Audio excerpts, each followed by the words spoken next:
Bienvenue, imprudent mortel. Ainsi que vous le savez, le cycle des sorcières a non seulement duré tout le mois d'Halloween, mais même bien au-delà. En fait, pour tout dire, l'Avent a déjà commencé. Mais qu'à ça ne tienne.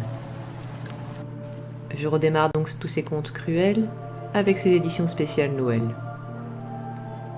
Je ne sais pas ce que vous avez pensé de voir ma tête, mais si cela vous tente, dites-le moi. Pour le moment, nous voilà de retour près de notre feu de camp, pour y conter des histoires de fantômes. Donc, approchez-vous du feu et asseyez-vous, et écoutez l'histoire cruelle de la fille en bleu.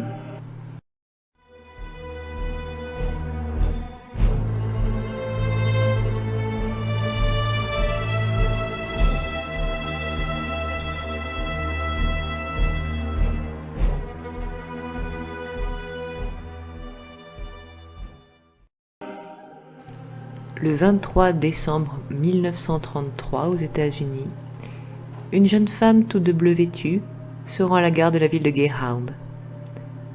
À un guichet, elle demande des renseignements sur les tarifs des trains, l'un pour la ville de Erie en Pennsylvanie et l'autre pour la ville d'Elmira dans l'État de New York.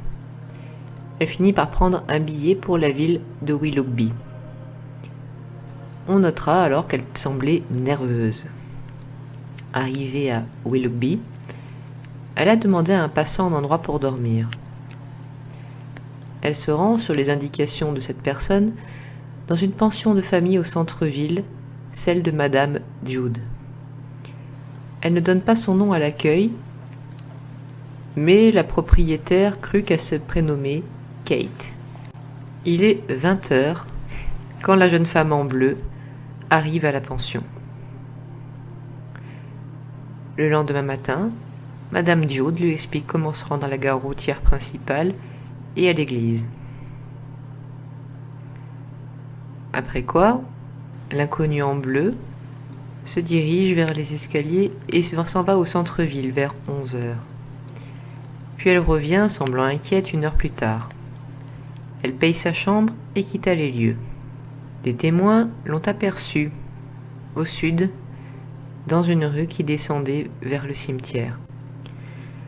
La jeune femme continua jusqu'au bout de la rue, puis disparut et ressortit de l'autre côté, là où se trouvait la voie ferrée. Un train en direction de New York était sur la voie. La jeune femme déposa sa valise et se jeta vers le train en courant. Elle fut percutée par celui-ci et tomba, morte sur le coup. Quand la police se rendit sur place, le corps de la jeune femme était intact, mais elle était morte d'une fracture du crâne. Ils fouillèrent sa valise et son sac à main, mais ne trouvèrent que son billet de train, de l'argent et quelques effets personnels.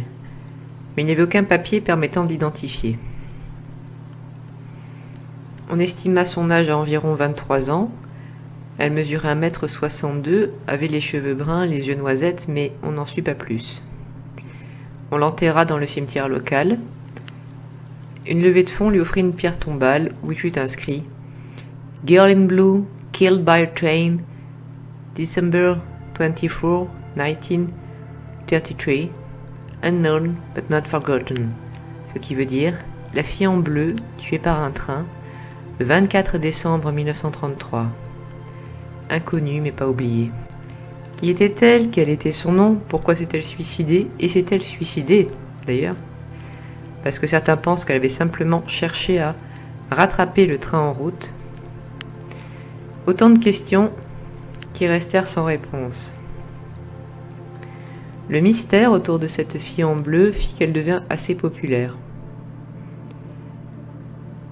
Beaucoup de gens, au fil des ans, laissèrent des pièces de monnaie sur sa tombe, coutume américaine, car cela dure plus longtemps que des fleurs, et des gens leur laissèrent quand même des fleurs, de préférence bleues bien sûr, ou encore des objets, eux aussi tous de couleur bleue. Cette femme morte tragiquement la veille de Noël aurait pu éternellement rester un mystère. Aurait pu. Mais il y eut une coïncidence incroyable en 1993. quand un journal publia une photo de sa tombe pour le 60e anniversaire de sa mort. Un agent immobilier qui habitait près de la ville de Corry, en Pennsylvanie,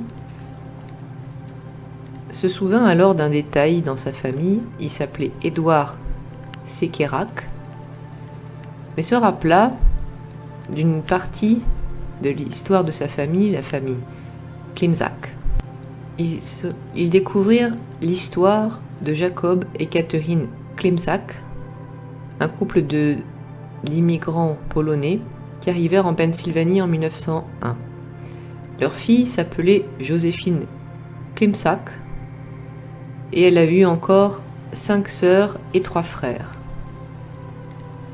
Joséphine était communément surnommée Sophie. À travers toute la documentation qui finalisait la vente d'une ferme de la famille et de ses terres, il y avait une signature faite par le frère d'Edward Sekerak en 1985 qui expliquait que Joséphine était morte dans la ville de Willoughby après un tragique accident le 24 décembre 1933 et était enterrée sous le nom de Fille en bleu. Autrement dit, c'était pour ça qu'elle n'était pas là pour réclamer sa part de terrain. Incroyable, non?